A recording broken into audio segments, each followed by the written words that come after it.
Okay, welcome to this seminar conducted by Antonino Crivello about monitoring human activities for ambient-assisted living. Antonino Crivello is visiting us for 5 weeks here in Castellón. He came from the CNR in Pisa in Italy, but he was born in Trapani in Sicily. He did the PhD in the University of Siena and the CNR, and he's working currently at the CNR as postdoc, probably. Yeah, or sometimes our postdoc figures are quite difficult to explain. It's the same about postdoc. So welcome to Castellón, and please, I give you the word. Good morning to everybody.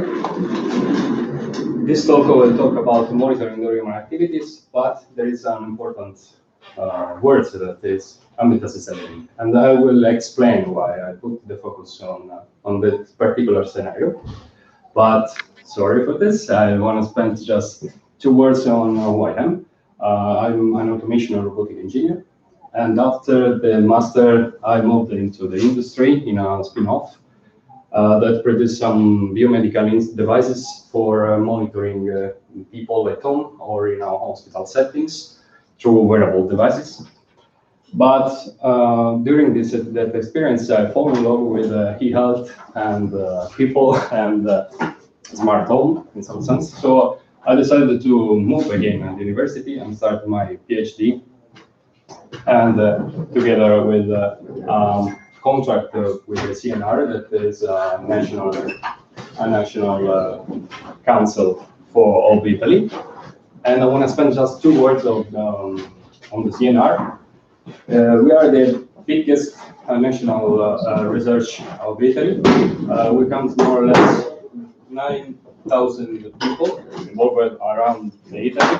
And the CNR works on everything, from the health sciences to robotics, engineering, computer science, laws, etc., economy. And the area in Pisa is the biggest because I work with more or less 1,200 people, workers, and there are 13 institutes. And the Institute of Science, Technology and Information is the largest ICT institute.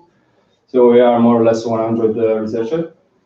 And we take a lot of external projects. Currently, we have more or less 35 European projects.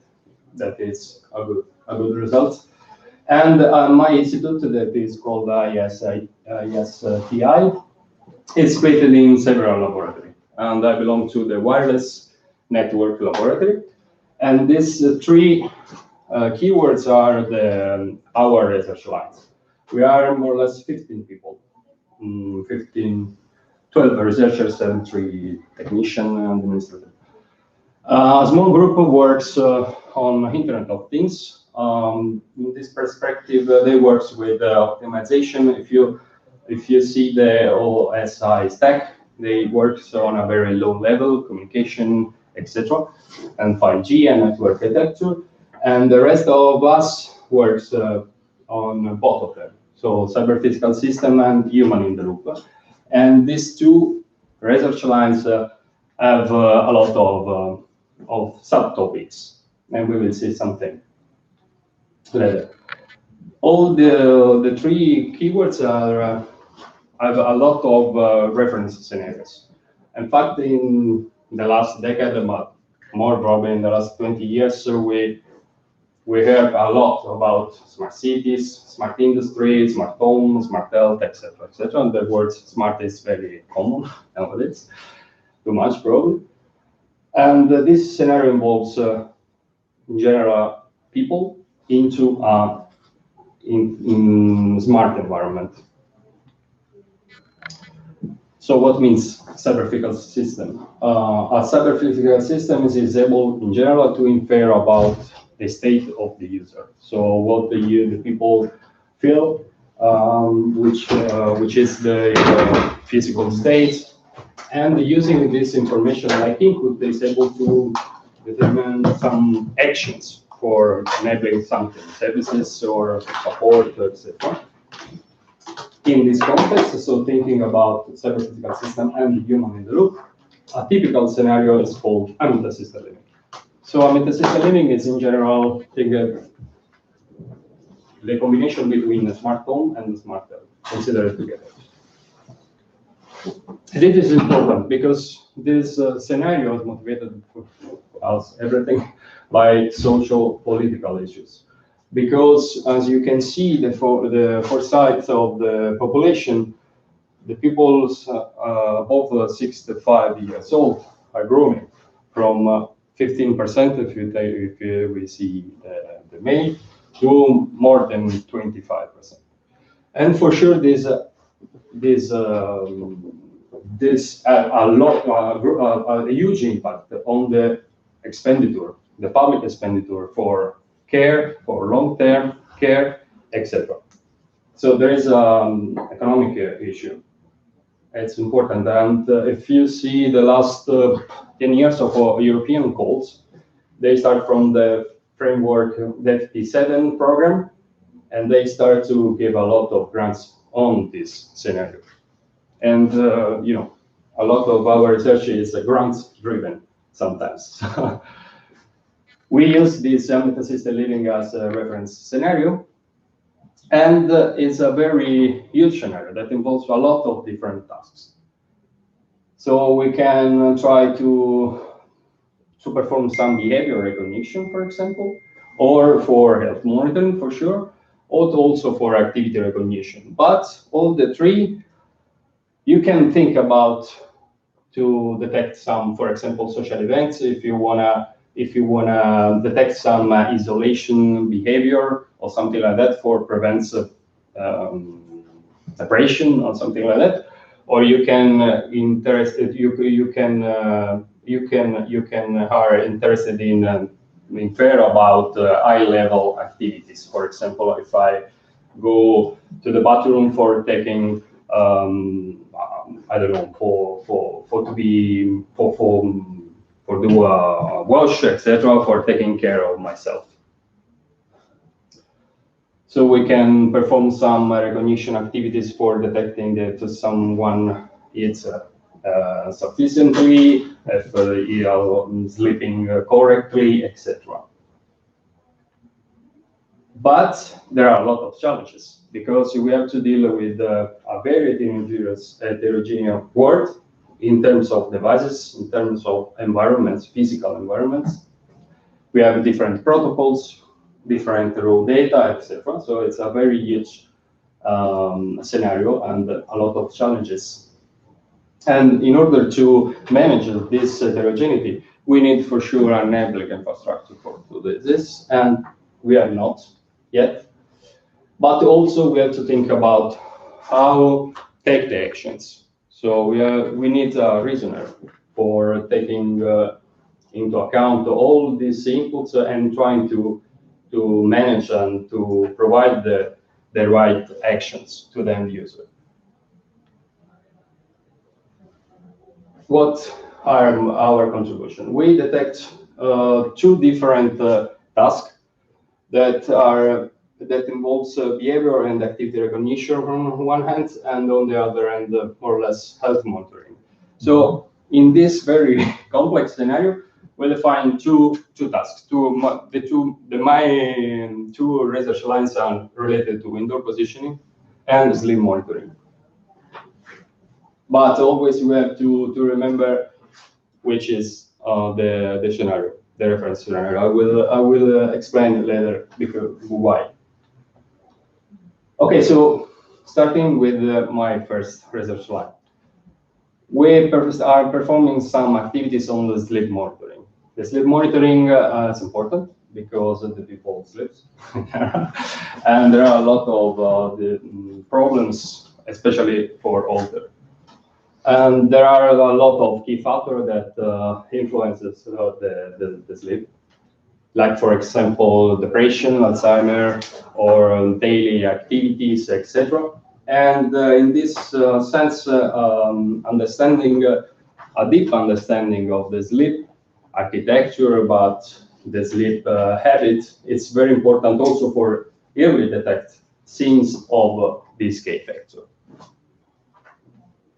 But the sleep monitoring is complex task because there are more or less two approaches. one of an objective approach and a subjective approach. This approach is more related to psychologists.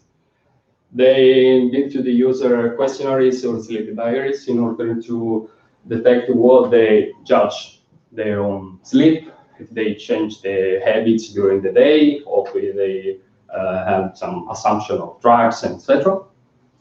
On the other hand, there is an objective approach. But this objective approach can be done by a clinical setting, and it involves for sure doctors, etc., or from devices, commercial devices, own devices, wearable devices, etc.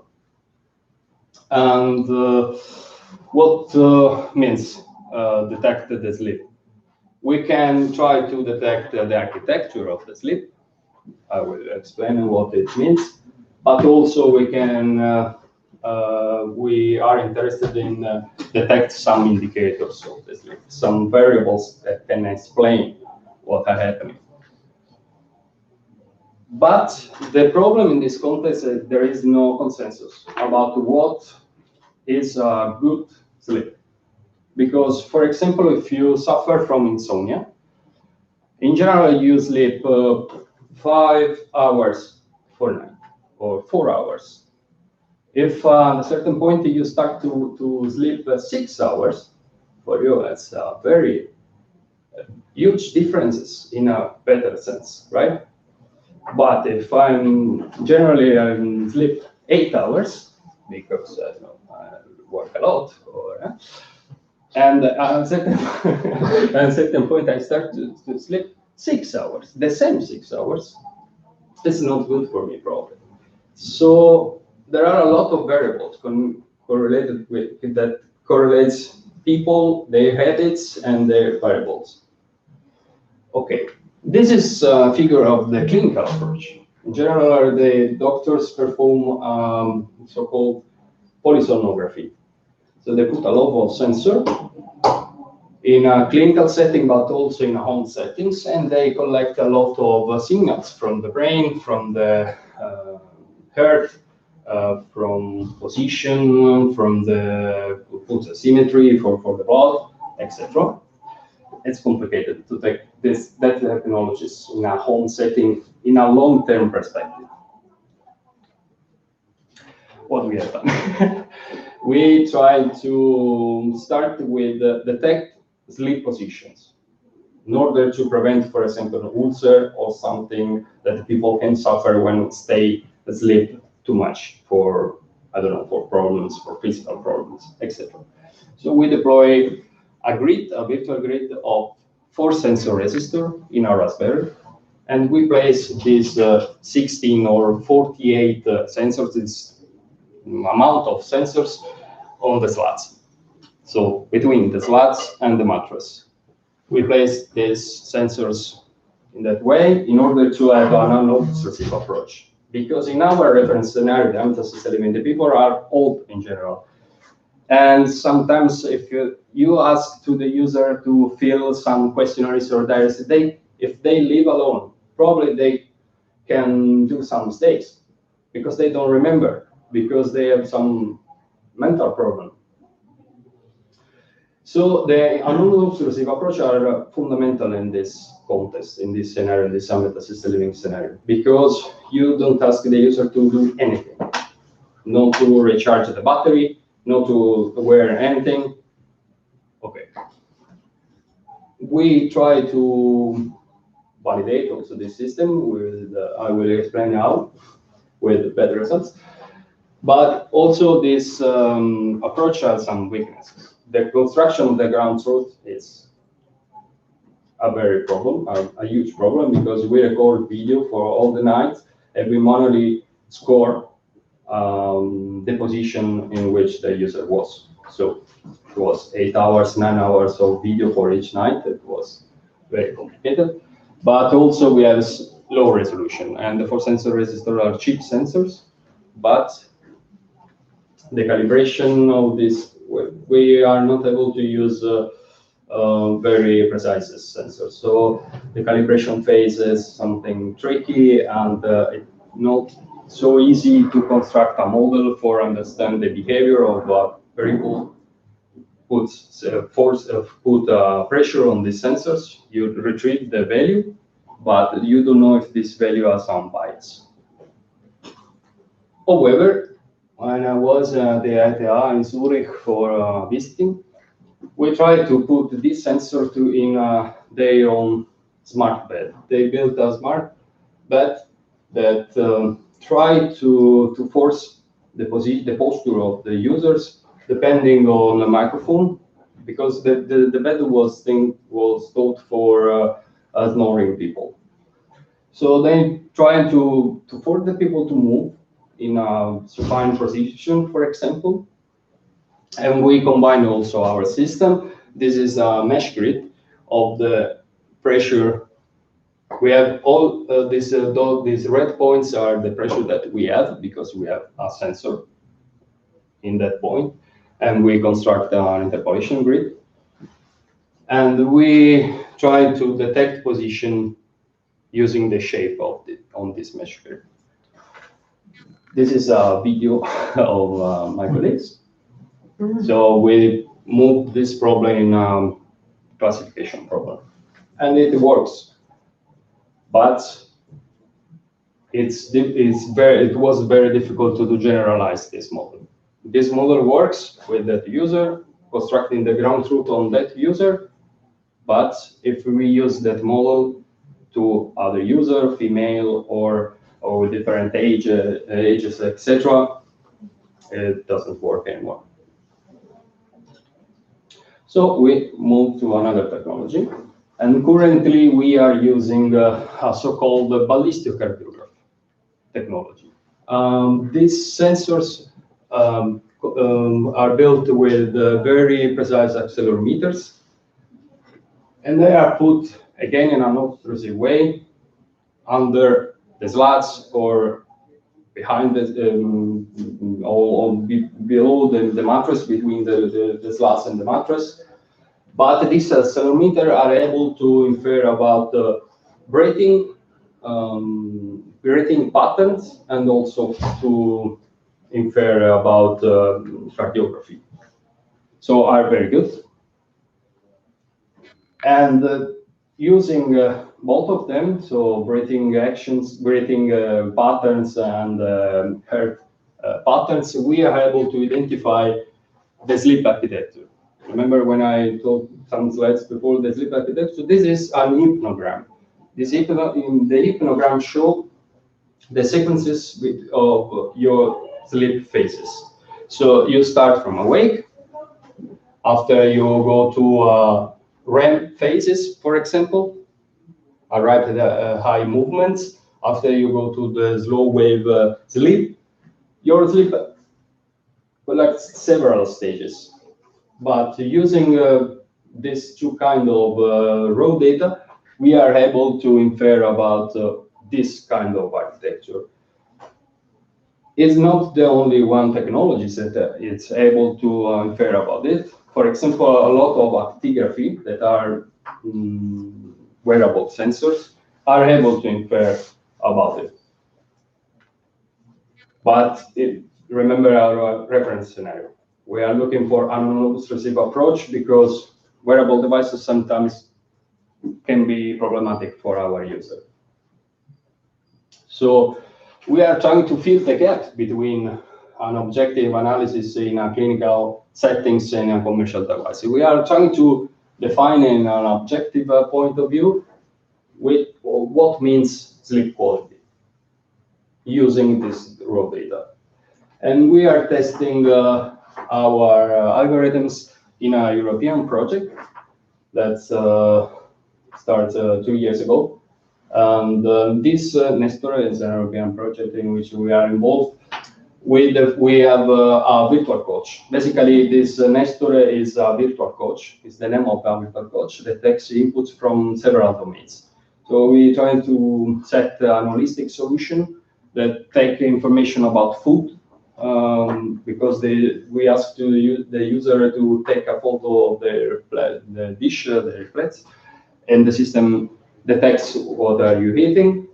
We applied also the sleep monitoring solutions. We have some wearable devices to infer about social detection using Bluetooth Low Energy or etc. And all these raw inputs goes to decision-making systems like a reasoner, and the reasoner is able to give some suggestion for improve the health of the people, to suggest some pathway for their daily life activities, and suggesting healthy nutrition, etc. A personalized physical mental coach. This is a good project, I think, because we set co-design tools and methods. We're engaging pilot from 3 countries and also people, so apparently it works. And this was about the sleep monitoring, so the night phases. But during the day, we define our research line on the monitoring indoor human activities, trying to infer the position of the people into an environment. Because if you know where the people are, you can infer more high-level information about what they are doing. Or if they are in the bedroom, they are sleeping, for example. If they stay in the bedroom for 12 hours, probably they got sick or something like that. The problem, as you all well know, is that the GPS is not available into the indoor environments, and we always have to look at the best solution between the best performances, the best trade-off between the performances and cost, and also again looking, remembering our scenario, we have to deal with unobtrusive or quite unobtrusive solutions. So I want to share, and we have also another problem, but I will explain better later. We have also a problem of evaluation, but I will explain later. And also in this field, there are a lot of systems, a lot of technologies, a lot of methods that have been presented, and a lot of them work using radio characteristics. So Wi-Fi signals, Bluetooth signals, etc. And as you can see, there are some systems use also magnetic field or ultra-wideband, etc. For example, single device or multiple device localization. And if we're looking for an unobtrusive or a quite unobtrusive solution, we can think to use the smartphone, because it's something that anyone has always in their own pocket, right? So I want to share with you just one of the approaches that we tested for a single or multiple device localization. And 1 year ago, we tried to use radio messages, and it's called probes. The probes are messages that every device is sent in order to understand which kind of SSID are available into the environment. So periodically, your devices, as the network interfaces switched on, sends this kind of messages over internet, and retrieve the responses from the access point. So we collect these probe messages using sniffing devices, and we store the timestamp of the packet received from the sniffer, the MAC address of the sending device, the ID of the receiver, and the receiver signal strength of this signal. We deploy in 3 different working places. The sniffers are the blue points, and the red cross are the target. So the devices that we are trying to identify. They are not moving. They are computer or devices left on the table, etc. And just to say we perform 2 months and a half of this collecting data, deploying different focus sense, different sniffers, because it depends from the size and also from the characteristics of the building. And the good idea in this paper, in my opinion, was that we construct an inverse fingerprint. Okay, a fingerprint map. Okay. When you are interested in detect someone in using radio characteristics, in general, you perform, you collect a fingerprint map. You build a fingerprint map. Fingerprint map means you go into the environment and you take a survey of all the environment, moving 1 meter by 1 meter, staying with your device in your hand, collect data from the environment, for example, the access point, or the magnetometer, etc. You collect all these data and you store in a database. When a new device comes into the environment, we send you the raw data and you try with a matrix to find the neighbors between this raw data and the data that you collected before. For sure, this approach is very common, but sometimes has some problems because the devices has, for example, different transmitters, and also the environment can change because some access points are replaced or some furniture are moved, so the fingerprint maps change.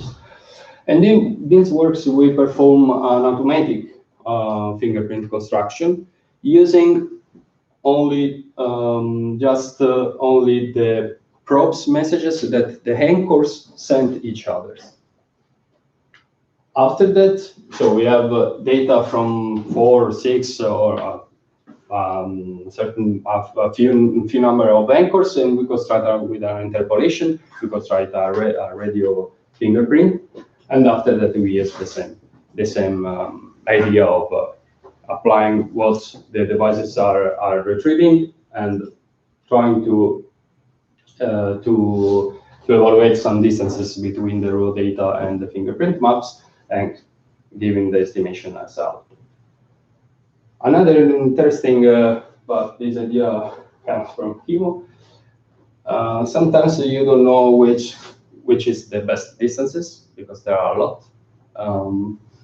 You don't know which are the parameters of, for example, K and N, or which is the best size for your grid, etc. So we perform all of them. We use a Kimo idea to create an ensemble. So we perform just moving once these parameters, in trying to apply a linear interpolator with one KNN using Manhattan, etc., etc. All these approaches that we set construct like 150 different algorithms with different settings, and we apply all these methods to each scenario.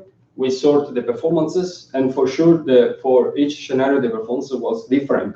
Depends from which kind of parameters you set. So we select the top 4 meters for each reference scenario, and we find if there was some intersection between the best methods for each scenario in order to find the best solution for all the scenarios. This is a tricky idea, but it can be useful in different scenarios, in different contexts. So these are just some results that we perform without a survey, a manual survey that costs a lot. We perform good results for an indoor environment because we detect the devices with 3 meters, 4 meters of error. And in an indoor environment, it's quite good for our experience. But Houston, we have a problem.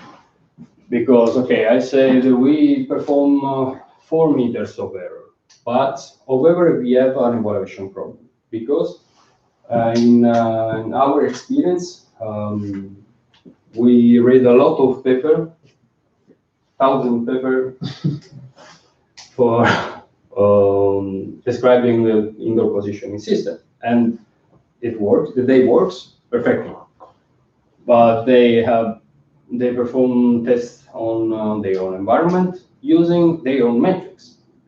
The accuracy is not the only one metrics that care in our context, because it's important the precision, for example, also the accuracy, and it's important to detect the right position in the third quartile or in the 90th percentile. I don't know which is the best. There is no consensus about how to evaluate the different metrics. CIMO starts more or less 6 years ago to offer to the community, to our indoor positioning community, a lot of data sets, because it was the first step. We have to test our algorithms on the same data, because otherwise it's impossible to compare also the performances. But after we moved together, looking for an evaluation framework for everyone. So we start to define tools and metrics able for comparing real-time systems and offline systems.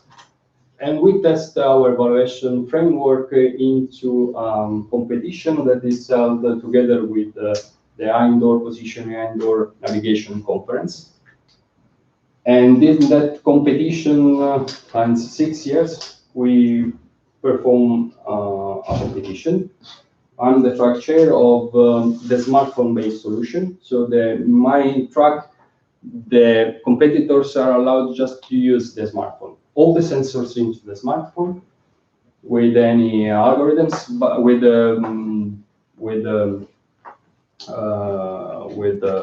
using what they want, but only the sensors built in the smartphone. And HIMO care about the same track, but in an offline settings. So it records a lot of different traces into the environment, and the competitors decide which path generates that measurement. So our evaluation framework is very simple, probably, but it works in our idea, in our community. So we said, well, as core metrics, we suggest you to use the device in a natural way. So you have to walk naturally in a realistic environment. The competition is held in a university, conference mall, shopping mall.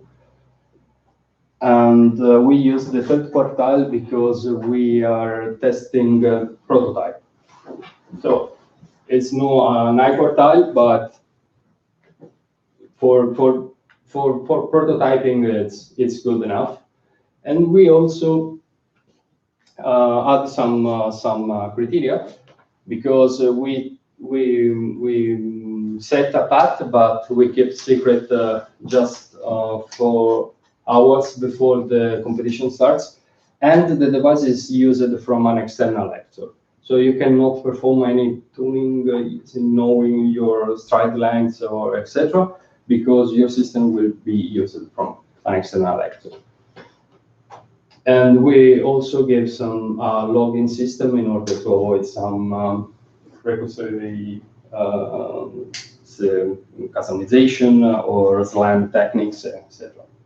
And we use the identical path for any for the competitors. And for just a test case, we applied this framework into the competition of the 2016 in Alcalá de Henares. And in that case, we set 4 tracks: the smartphone-based PDR positioning, so inertial measurement units, a smartphone-based offline, and there was also a robot tracking there with the ultra-wideband solutions.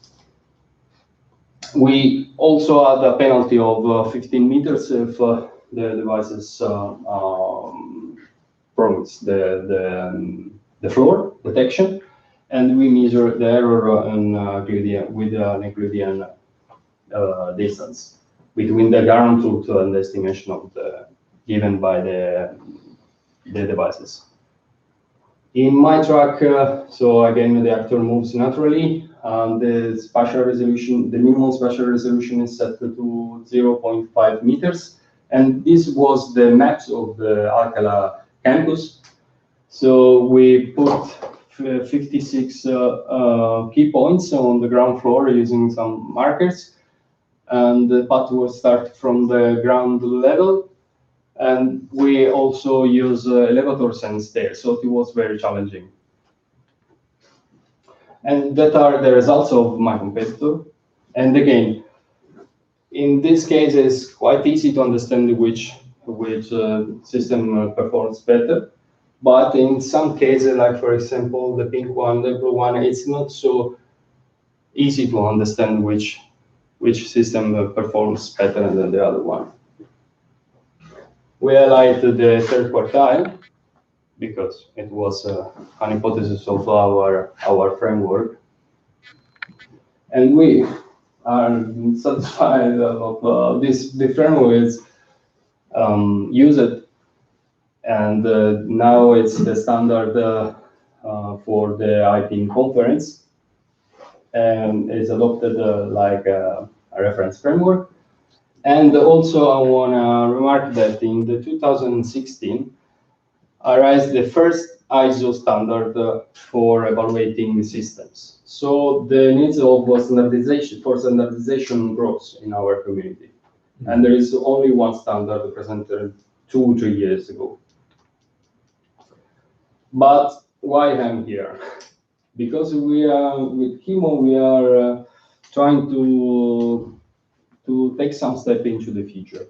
So we image, it's a very important assessment, but we set some hypotheses. So we are trying to imagine what will are the indoor location system in the next 10 years.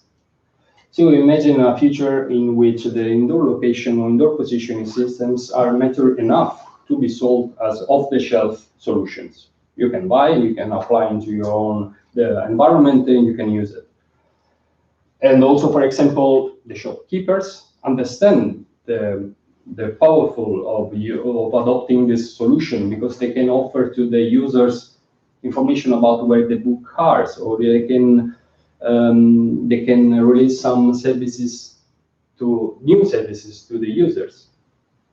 And also the clients, the end users, are attracted to use these new services and these new features from these devices, from these systems. Sorry.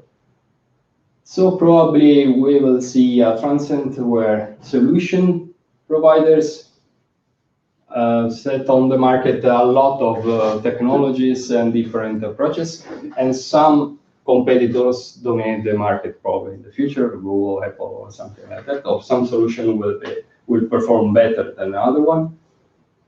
And also from the client point of view, the problem is probably we should install 100 applications for using 100 different indoor location systems or location-based services. And this is a problem. So let's start by analyzing a very common scenario, an airport. In this airport, for sure, is a very big and complex area. There are many terminals, many gates, shops, etc. And for sure, for example, the JFK airport, the maps of the JFK airport is already available on Google Maps. But in this context, a lot of stakeholders can be interested in give more services about location, so some location-based services. So, for example, imagine a guy that get the entry of the airport and find an ELS system that is managed from the airport authority. After I want to go to the bookstore to book some book. And there is also a supermarket. You try to book something, milk or water before to take the airplane. but probably have to install 3 different applications. But in this context, we are starting to imagine also what happens if some anchors, for example, some access points, or some systems are able to exchange information between each other. So probably this access point can give information, useful information to the ELS2 and to the ELS3 in terms of received signal strength, for example. So probably we have to move our problem from indoor location systems domain to location-based services domain. And in order to avoid this proliferation of smartphone application or custom application, we have to create an abstraction layer for the ELS. After this different system should be able to discover each other using a discovery protocol. This discovery protocol is a part of a more general lifecycle process. But in order to correctly define this discovery protocol, or more accurately this lifecycle process, we have to define a rigorous taxonomy of the ELS. So which are the features, the characteristics that define correctly and in an exhaustive way an ELS. At the end, we have also to create an abstraction architecture for enabling this kind of feature. So we need a discovery middleware or a discovery agent that is able to take the information from the ELS and to give useful information through API, etc., to the end device. But there are a lot of discovery protocols, so we don't have to reinvent the wheel, probably. We have just to understand which binding protocol adopt in our context and which kind of discovery protocol we can use. Zero config, PNP, etc. This draft. The slide show a draft of a live process. This discovery, for sure, is the most important part, probably. But we imagine also an initiation phase in which you give some authentication information for security reason, for accounting, etc. And after you find using this discovery process the services, the LBS that are available into the environment, and you can access them. After you can use for sure the localization and the tracking feature, and there is a last living phase for this process. And this is a draft of the taxonomy. So for example, we have to think about the user concern. So the privacy issues like consent, accountability, the purpose, etc. And also from the security point of view, if there is some authority, there is some techniques for preventing jamming, etc. But from the system point of view, we have also to understand which are the topology of this kind of system, and present just, because I have experience on that, just the infrastructure-based and infrastructure-free, but there are not only two, there are a lot of system topology, and also the kind of processing. Because you can use a radio base, I show the fingerprint ready map, etc. But there are a lot of processing, apply deep learning or convolutional neural network, or I don't know, dynamic time warping, or etc. etc. etc. So we need more level for define this kind of taxonomy. And remember that the ELS is a part of this world. The user and the end user is another part. There is a common protocol for enabling the communication between all these agents, and there is also other services, like for example the map server, who gives the maps, or who perform the navigation feature for the end user using an ELS.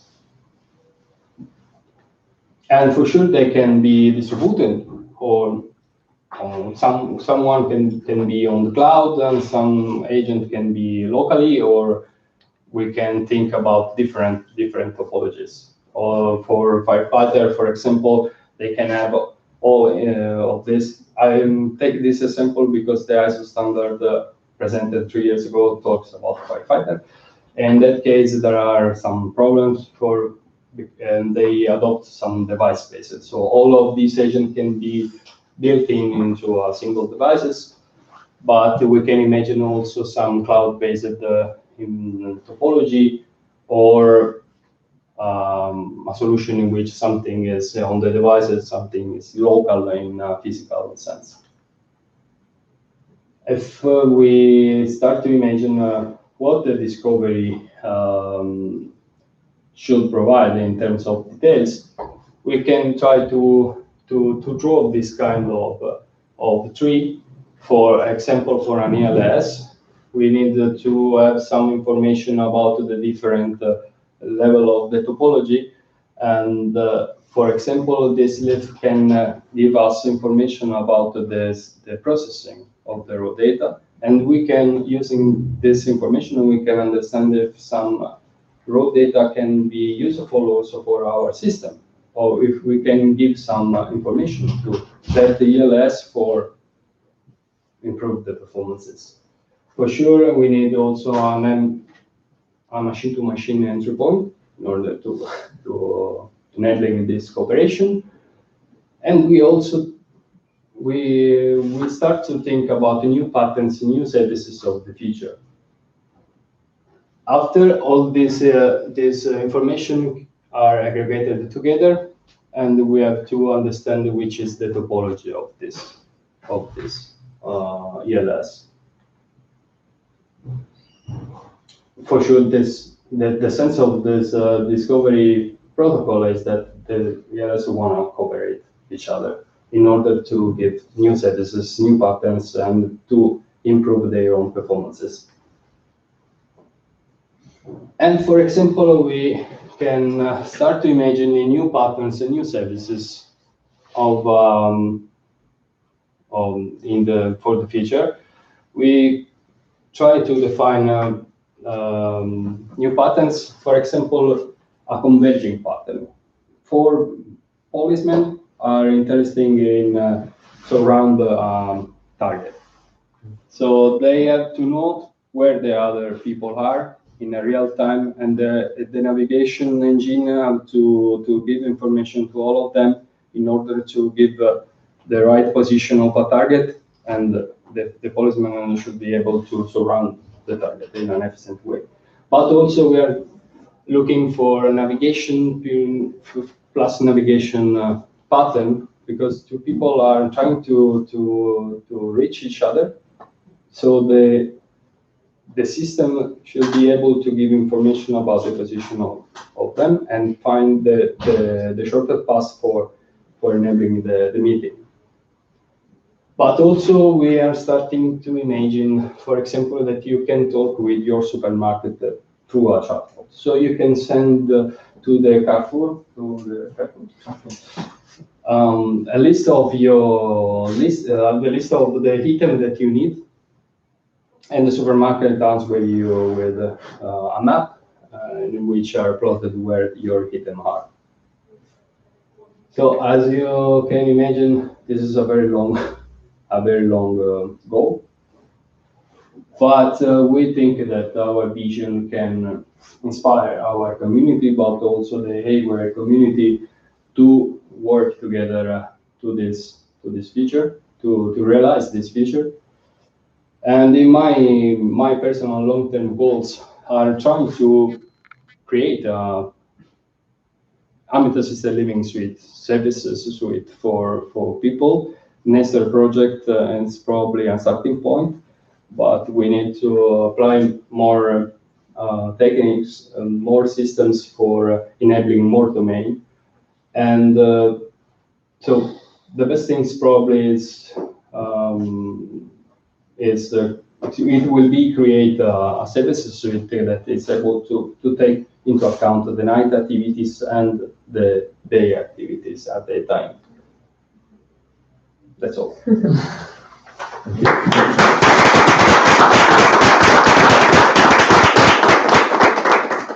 Well, now the most important part. If there is any question in the room for Antonino, please, we have to. And for one attends from abroad, you just write me at this email, and we're very happy to answer you if I can. The 9 people that are on the other side, they can also try to send some message through the chat, especially the ESRs that are in Italy, in Czech Republic, in Romania, or in Finland, because it can be also a good way to know who is attending the seminar. Mm-hmm. Nobody problem. No, there are 9 people connected. Connected, but problem. Okay, so, Mike. Can you tell us more about the ISO standard? What exactly is that standardizing? What's the focus? The focus was trying to give guidelines for evaluate the LBS, so the location-based statistics. But they start to draw some guidelines in terms of metrics, a scenario. So they start to draw which kind of environment can be categorized. For example, all the ancient buildings with some problems, because they, I don't know why, we try to ask to the authors, because we know them, but they have always in their mind the fight keeper. So a lot of the contents on the ISO standards is taught for that very particular scenario. But however, they start to draw something that I presented. So which kind of metrics are reasonable in our scenario? So if you are thinking to set an indoor positioning system, which kind of evaluation you have to provide to the other? And they talks about environments, metrics, and performances. Okay. We'll have to, we'll investigate it and see the details. I was wondering also about your targets, because you've got the sensor and you've got the targets. Have you considered targets talking to each other, so peer-to-peer, providing information about position or whatever else? Yeah, but we are doing some experiment for social interaction, for detecting if two devices are close each other, but we are not so good in peer-to-peer network. So we have to investigate it, because probably it's the right way also for enabling some new patterns or new statistics. The problem is a lot of my activities works relies on a smartphone, and sometimes we have a lot of problem to share information using, for example, Apple devices or Android. So it's not so easy to retrieve information and send in an efficient way this information to each other in a real time. But probably. You mean technological reasons or standardization reasons? Standardization reasons. But don't you think that's going to improve? It seems, I'm surprised that we're not doing more peer-to-peer communications amongst our phones. I'm surprised it's not happening. Not good enough. But for sure, it can be very useful. But our reference scenario talks about people who live alone. So in general, we are interested in a single device localization, but for sure that's the right way if multiple devices are together in a shopping or something like that. Any other question? Anne, Pavel, Darwin, Sylvia, no question? Well, I really like your presentation, your talk, because it introduced us a use case, which is under assisted living for indoor location, but also they focused on evaluation, which is quite important nowadays. He saves us a huge problem in research, that Usually, we are researchers, we have limited budget, limited infrastructures, and we try to evaluate our systems in our facilities. And that's a huge problem, because then you have one system provided by team A, one system provided by team B, and regarding the results they are providing, A is better than B. But when you test them in a realistic conditions, similar conditions, and with multiple scenarios, then you can realize that B can be much better than A, because of the scenario. So it's also a comment to all the ESRs from EVAAL that please pay attention on the evaluation, also on the procedures to collect data, because they are quite important. You have to define them in advance, not just collect data by collect data.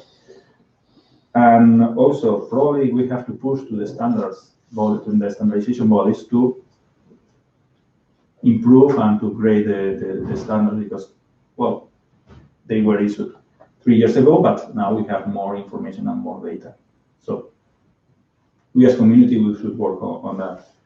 And finally, thanks for your long-term view, because I think this is the correct path we have to follow, not just to do the work by ourselves, trying to solve a problem that with a system that can end in a cabinet in the next year.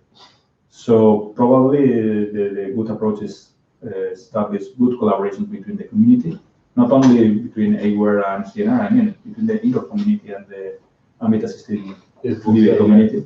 And yeah, also because there is a huge goal. It's impossible to reach with my 4 colleagues. So we have to involve people that knows about maps, about geo information. We cannot know anything, everything. So this is, I think, it's the future of our community. But in order to realize these goals, we have to involve a lot of. We have to reach consensus about some strategic choice, and also to involve people that know more than us. We know a little part of this global work, but we need to encourage a collaboration between different groups. And just a final question: did you think about the workload that we will have in the next years? Because probably we will too much workload. Probably I will retire. Yeah. Okay, so thank you so much for your. Yeah, I have one more question. I see you are optimistic about the maturity of the technology, current maturity, but I don't see a lot of use cases where this technology, I don't see so many use cases where the indoor location is already like widely adopted. For instance, if you visit Mobile World Congress, or if you visit one of these events where it's supposed to be all the technological advances at the moment, there is no there is no solution that is widely adopted. No, I think the same. I think it is because of in cases like the Mobile World Congress, there are 20,000-30,000 people around, and all the people with the Bluetooth and the Wi-Fi and all. There are so many collisions, so many interests. Yeah, so that it is impossible to make all these devices work properly. So, do you think that? Do you agree with me that it's not? I agree that at the moment there is no consensus on which technologies performs better, because it's strongly related to the environment. In my experience, the widely adopted technologies is the ultra-wideband. But when I talk about technology mature enough in the next 10 years, I suppose that there is not one technology that it's the perfect solution, or the GPS for the indoor, the same level of technology. But probably we will have a lot of well-defined technology used in the right way in a particular environment. So for wide area with small environments, we can use Wi-Fi based technology, for example. For very particular precision, robotic, etc. application, we can use ultra-wideband. But probably we will have a company that can provide us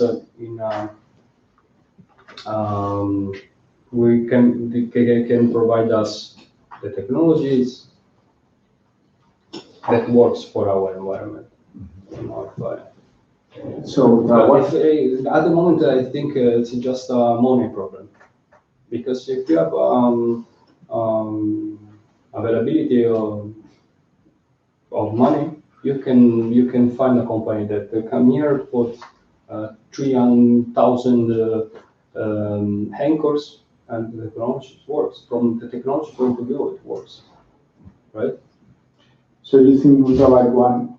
Yeah, in my opinion, it's the widely adopted technology. And because it is all being now deployed and integrated in regular smartphones, maybe it's going to make a difference. Probably, but I don't know. Okay, so we need to buy some. Yeah, in my experience is the beacons and an iPhone 11 because they reach the most precise performances. They reach very good accuracy, but there is a money problem at the moment, because you have to set very particular devices with a very specific tuning, etc. So it's just a money problem, and probably it depends also from the environment, for sure. When you go to a conference, in our conference, every paper works, but for sure. But we observe when we test this system in a realistic environment, the performance drops dramatically. Because for sure, there's also an unconscious way to proceed. You bias your system, also if you don't want, sometimes. So, my experience by attending conference, etc., on this topic, I heard a lot of paper on ultra-wideband, and I'm convinced that that solution works. I'm not fully agreed that solution can be a standard de facto as the GPS for the outdoor environment, for the indoor environment. But for sure, we have to consider the technologies, because at the moment it's the most used technology. So why do you think ultra-wideband was added to the telephone, to the iPhone 11? What was the use case, or what was the demand? Was it for positioning? Yeah. Or was it for some other purposes? I think for positioning, but I don't know. I really don't know. I think that's sending us a very strong signal. If they invested all this money in doing it, it's for some reason. It's because they see a future. Yeah. So do you know if it is announced? Because I was trying to find, but if it is announced on Android phones yet. I didn't see any announcement. Yeah, there was an old Android phone that has. Yeah, but the Tango. No, device, Tango. all these, they had like all kind of sensors and laser and things, but then they did not like continue. I really don't know. On the other end, for example, the IEEE standard, the 802.11, etc., released 1 year ago a new standard in which they implemented the round-trip time, fine time measurements packages. And apparently we published our paper 2 months before using that kind of messages for the positioning purpose. So it was released from the IEEE standard, and are currently adopted go from Android 9, from Android 9.2 or something like that. So it's very newborn. So I don't know if all the world thinks about applying wide banding to this one, because, for example, the Euclidean community, the communication community, are trying to using a different messages. The RTTFTM apparently works very good. It's a very newborn message, but so probably it's not the only one technology. We will not have never only one technology like the GPS. In my opinion, but I'm just one. Okay.